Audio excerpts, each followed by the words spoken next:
In today's studio, I'm going to talk about what I mean when I say people with mental health. Some of the grammarians right there might have been thinking, she missed something.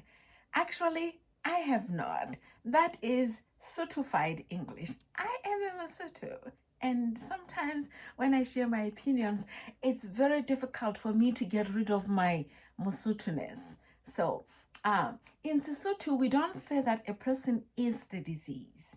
We say the person has the disease. And to say a person has the disease, we say, Onale. If you're talking about me with other people, you can say, Victoria Onale. You would say Onale Metapo. Metapo means nerves.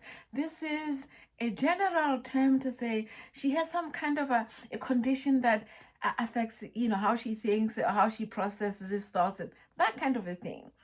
And the way